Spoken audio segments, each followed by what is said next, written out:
আজকের এই ব্লগটা কবে এডিট করতে পারবো সেটার অপেক্ষা অনেক দিন ধরেই ছিল। আজ সেই অপেক্ষা শেষ হলো। আমার স্বপ্ন পূরণের আরও একটি ব্লগে তোমাদের সবাইকে স্বাগত। আশা করি বুঝতেই পারছো যে আমি একটা মোবাইল কিনেছি, যেটার স্বপ্ন অনেক দিনের ছিল। আজকে যখন কল আসে আপনার অর্ডার করা মোবাইলটা স্টোরে চলে এসেছে, সঙ্গে সঙ্গে দেরি না করেই একটা ভাইকে নিয়ে বেরিয়ে পড়ি দোকানের উদ্দেশ্যে। এদিকে আমি খুব এক্সাইটেড মোবাইলটা হাতে নেওয়ার জন্য, জাস্ট আর অপেক্ষা করতে পারছি না। তাও এখানে একটু অপেক্ষা করতে হলো, যার কারণটা কিরে কি ব্যাপার রে? আপাতত অপেক্ষার প্রহর শেষ হচ্ছে না। এখান থেকে পাশেই স্টোর মোবাইলের, বাট একটা বন্ধুর জন্য অপেক্ষা করছি, আসবে, একটু ওয়েট করে নিই, তারপর নেবো একসাথে। দোস্ত ने वो काम किया है, आजा बेटा আয়। এই যে এসে গেছে আমার সেই বন্ধু। ওকে চাপিয়ে নিয়ে মহা আনন্দে সবাই মিলে চললাম দোকানের দিকে। थोड़ी सी दारू मेरी अंदर आ गई। कैसा लगा मेरा मजाक?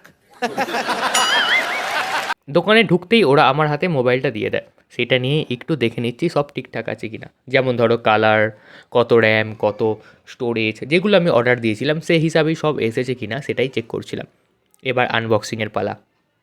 আমি নিজের টাকায় ফার্স্ট টাইম এত দামি একটা প্রোডাক্ট কিনলাম, আর সেটা আনবক্সিং করতে আমি কতটা এক্সাইটেড ছিলাম সেটা আশা করি তোমাদেরকে বলে বোঝাতে হবে না।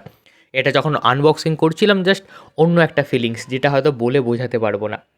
যাই হোক, এই দেখো এটাই হলো সেই মোবাইল। হয়তো অনেকেই এতক্ষণে বুঝে গেছো এটা কোন মডেল। যারা বুঝতে পারোনি তাদের জন্য বলে দিই, এটা Samsung S24 ultra. Box open করার পর মোবাইলের ফার্স্ট লুক দেখে আমি তো টোটালি ইমপ্রেসড। কালারটা এত সুন্দর লাগছিল তোমাদেরকে বলে বোঝাতে পারবো না। এটা ছিল টাইটেনিয়াম গ্রে কালার। আর এই যে এইভাবে পেপারটা তোলার জন্য আমি কতদিন যে অপেক্ষা করেছি সেটা কিভাবে বোঝাই তোমাদেরকে। এত সুন্দর লাগছিল, খাঁটি বাংলা কথায় এক কথায় চকচক করছিল পুরো মোবাইলটা। এরপর মোবাইলটা অন করলাম, প্রথমেই স্যামসাংয়ের লোগো চলে এলো। তারপরেই যে সকল স্টেপগুলো ছিল, মানে মোবাইলটা নতুন করে সেট আপ করার জন্য যা যা করার ছিল সেটা দোকানে দাঁড়িয়েই করে ফেলেছিলাম।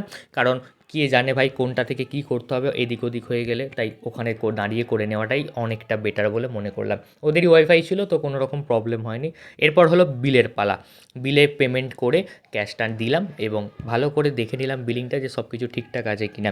এটা চেক করার পর আমরা বেরিয়ে গেছিলাম, কোনো ক্লিপ নেওয়া হয়নি। তারপর মনে পড়লো যে আমাদের চার্জার নিতে হবে, কারণ তোমরা সবাই জানো এই ধরনের ফোনগুলির সঙ্গে এখন বর্তমানে চার্জার দেয় না, তো আলাদা করে চার্জার কিনতে হয়। যে কারণে স্যামসাংয়ের একটা অফিসিয়াল স্টোরে চলে গেছিলাম, সেখান থেকে অরিজিনাল চার্জার নেবে বলে।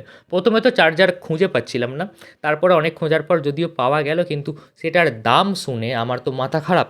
ফোনটা নিতে অতটা গায়ে লাগেনি যতটা গায়ে লাগছিল অত দাম দিয়ে চার্জার নিতে। এইদিকে স্যামসাংয়ের আরও অনেক প্রোডাক্ট ছিল, আমি একটু ঘাঁটাঘাঁটি করে প্রত্যেকটা দামগুলোকে দেখে নিচ্ছিলাম। কিনবো না তো সে আমিও জানি। যাই হোক, তারপরে চার্জারটা পাওয়া গেল, কিন্তু আমি চার্জারটা নিইনি, কারণ অনলাইনে একটু দেখলাম যে কিছুটা না অনেকটাই কম দামে পাওয়া যাচ্ছে, তাই চার্জার না নিয়েই বাড়ি চলে গেছিলাম। তবে সবশেষে তোমাদের সকলকে অসংখ্য ধন্যবাদ আমাকে এতটা ভালোবাসা এবং সাপোর্ট করার জন্য। আজকের জন্য এতটাই, আবার দেখা হবে পরের ভিডিওতে।